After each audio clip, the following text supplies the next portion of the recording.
Warning, this video contains spoilers for Oppenheimer. If you have not seen the movie and wish to remain unspoiled, you should skip this video for now. It'll be here for you when you are ready, I promise.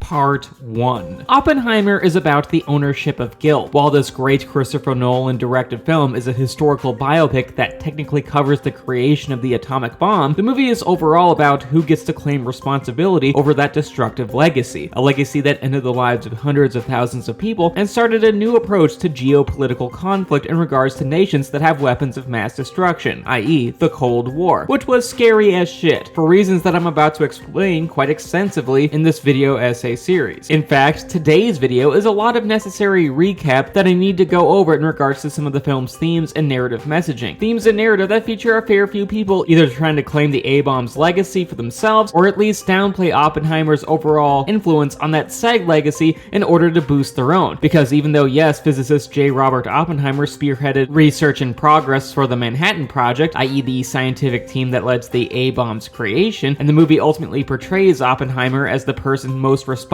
for the atomic bomb's development and how it ultimately changed the world, there are plenty of other people who try to claim that said responsibility for themselves. In the movie, President Truman said that he himself, as in Truman, would be remembered as the one who dropped the 2 bombs on Japan, not Oppenheimer. And roughly a year after the A-bomb altered the course of human history, Truman appointed Lewis Strauss as one of the 5 commissioners of the Atomic Energy Commission, all before Strauss became the chair of the program in 1953. The point of the Atomic Energy Commission was to wrestle the control of the US's nuclear weapons production away from the Oppenheimer-led Manhattan Project. And while sure, Oppenheimer was appointed to the AEC advisory board by Truman in 1946, meaning that Oppenheimer still had some sway and access to classified material that allowed him to advise the US on policy decisions, he was more beholden to the United States and was under more scrutiny than he was during his days on the Manhattan Project. In other words, to relate this back to the themes of the film, it was an authority that decreased Oppenheimer's importance on future matters regarding weapons of mass destruction. An authority that, on purpose or not, had the potential to undercut Oppenheimer's overall legacy. An authority that could be used against Oppenheimer, which Strauss did to a vindictive degree. After all, Strauss had many grievances against Oppenheimer. Oppenheimer humiliated Strauss in a public hearing in front of the Joint Committee on Atomic Energy by poking holes in Strauss's policy and concerns. And seeing as Strauss didn't take critique well, he held this against Oppenheimer. Strauss believed that Oppenheimer turned famed big smart guy Albert Einstein against Strauss, i.e. he believes that Oppenheimer badmouthed Strauss in front of Einstein because that's the type of ego that we're dealing with here, and Strauss and Oppenheimer held vastly different political views, especially post-atomic bomb. In the film, Strauss wanted to accelerate our production of weapons of mass destruction. He particularly wanted to develop a hydrogen bomb, something that Oppenheimer was against due to fearing its potential devastating effects that would be 1,000 times greater than that of the atomic bomb. And between Strauss and Oppenheimer, there was just some heavy politicking. Political differences that were further exacerbated by the fact that prior to World War II, Oppenheimer had sympathies with leftist movements and even had family and romantic involvements who were members of the Communist Party, something that post-World War II America could easily weaponize against Oppenheimer in the McCarthy era, a time of major Rousseau paranoia, no relation. And Strauss ultimately did use Oppenheimer's history against him. After all, in June of 1954, Oppenheimer's security clearance would expire, causing Oppenheimer to undergo a private hearing where he had his allegiance to the United States tested and was under bureaucratic scrutiny over whether or not Oppenheimer should maintain his security clearance, a hearing that was rigged from the start by appointees and people loyal to the aforementioned vindictive Lewis Strauss, and as a result, Oppenheimer loses this battle. His security clearance is rescinded, causing him to lose his advisory position and ensuring that his days of being an influential public figure